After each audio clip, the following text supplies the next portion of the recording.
tonight. It's an ancient human urge to go as high up as you can to touch the sky. There is an absolute link from Icarus to the balloon to rockets. It wasn't a quest for glory, it was a quest for knowledge to make people safe. Spaceman. There were a myriad of problems with sending a person up to that altitude. Could you keep them warm? Would they be exposed to dangerous radiation?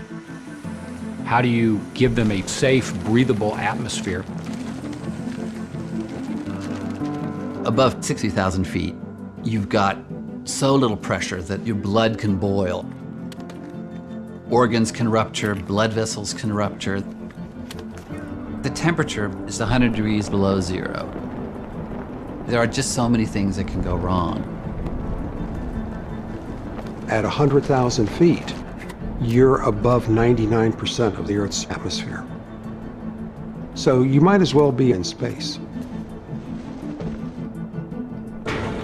Though largely forgotten, balloonists were the first to venture into the frozen vacuum on the edge of our world, exploring the very limits of human physiology and human ingenuity in this deadly realm.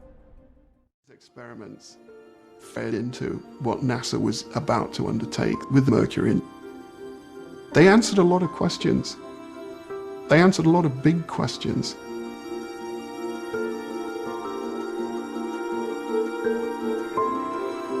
John Paul Stapp was a maverick in the burgeoning field of aviation medicine, and Edwards was just the place to be. Only months after Stapp's arrival, test pilot Chuck Yeager broke the sound barrier in the rocket-powered X-1. His accomplishment marked the beginning of a new era that would push the limits of man and machine. But he spent the most time studying G-force limits, how the intense acceleration and deceleration encountered in a rocket or high-speed jet affected the human body. Stapp took his experiment to its extreme.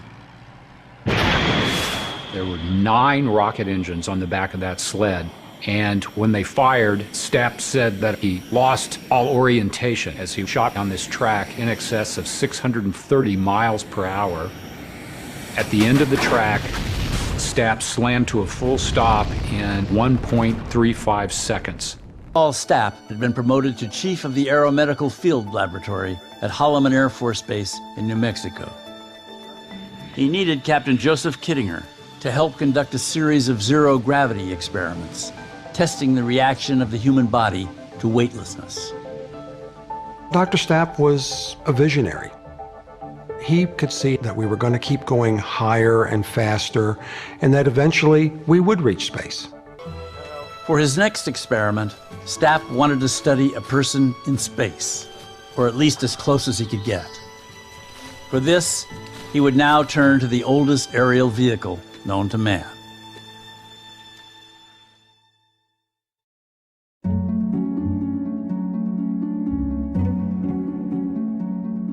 In 1783, the first hot air balloon lifted a menagerie of farm animals several hundred feet above the Palace of Versailles, amazing Louis XVI and his court of onlookers.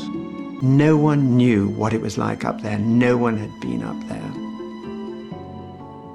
If a balloon went into a cloud, would everybody be electrocuted? What would happen as you got nearer the sun? How high can we go? Then, in 1862, a British meteorologist and his pilot unwittingly ventured above 30,000 feet and discovered, to their horror, the limit of Earth's hospitable atmosphere. Human beings had spent their entire evolution confined to the surface of the Earth. Then suddenly, we have this three-dimensional space opening up above us. We live in the troposphere, which is the layer of the atmosphere closest to the Earth's surface. That's where there's enough atmospheric pressure, enough oxygen to sustain life. It goes up to an altitude of about 35,000 feet. The next layer up is the stratosphere. The stratosphere was really the new frontier. Balloons are very useful because you can get something into near space and then leave it there for a while. Do you think we could put a person into one of your gondolas and send them up to 100,000 feet and then bring them back down alive? I spent days in my pressure suit going over every inch of that capsule. Space officially begins 62 miles or 327,000 feet above Earth. Space is very, very close. We could drive there in an hour if we had a car that could go straight up. But you don't have to get up into space to essentially experience the conditions of space. You're at 100,000 feet, you're above 99% of the Earth's atmosphere. You have almost no pressure, and there's basically no oxygen. There's extreme heat during the day, extreme cold at night. So you have almost all of the same conditions that you have in space, except for the weightlessness. There's something absolutely wonderful and dramatic about a balloon.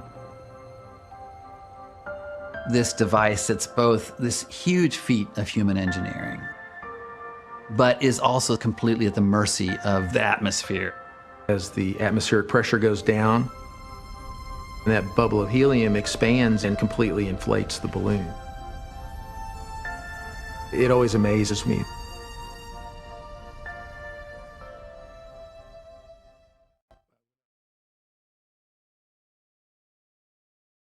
Not like a rocket with a bunch of fire and noise. It's something completely unique and beautiful. I think we should try to maintain the altitude as we previously discussed.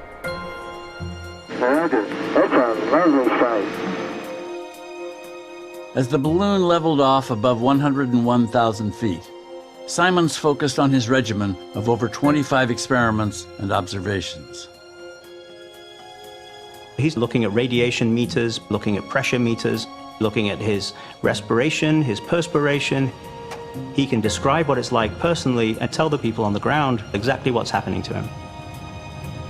As far as we're concerned, things are going so well that I see no reason why you shouldn't stay up during the night. What is your feelings, over?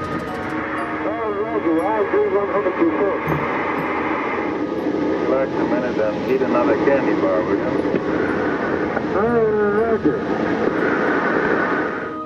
you? Simons settled in, radioing back, "I have a ringside view of the heavens."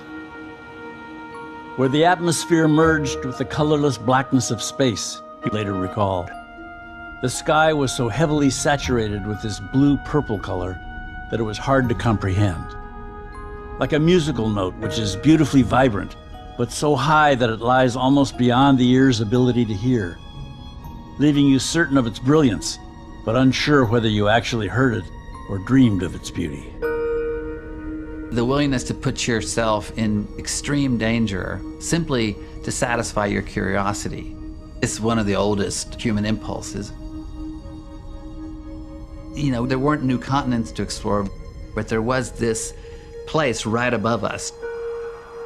We were able to exert that human impulse to get there.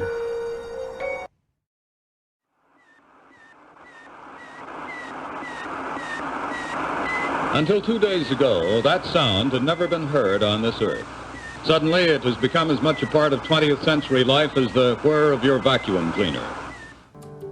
For a decade, the Americans and the Soviets had been vying for geopolitical dominance. Now, Sputnik had caught the United States completely off guard. Almost overnight, putting a man in space became a national priority. Suddenly, people were more interested in what we were doing. Dr. Stapp was now not looked at as a mad scientist, but as a man of vision. The tides had turned once and for all against Project Manhigh. A week earlier, NASA had started its operations.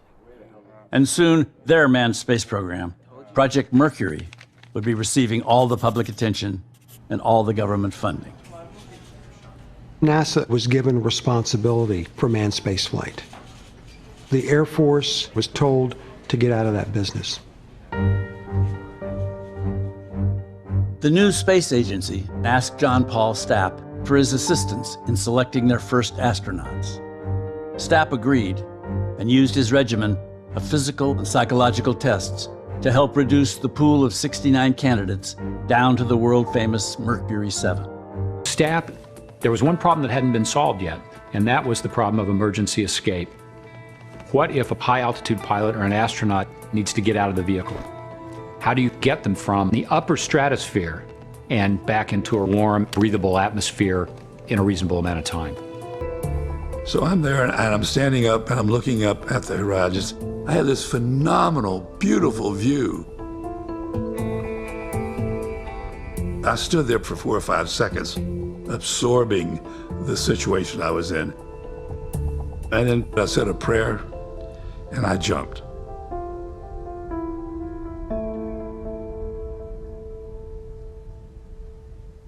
The image of Kissinger falling through space, this tiny speck high above the Earth, it's amazing.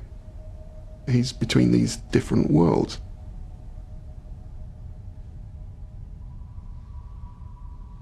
When you're that high above the Earth, there's no sound, there's no wind, there's nothing you feel. He's just falling silently through this void.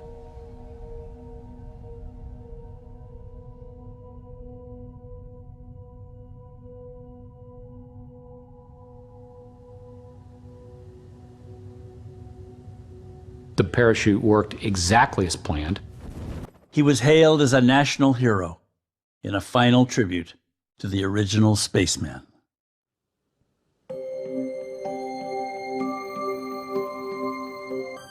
Sending people into the upper atmosphere on a large balloon doesn't seem as incredible as leaving footprints on the moon.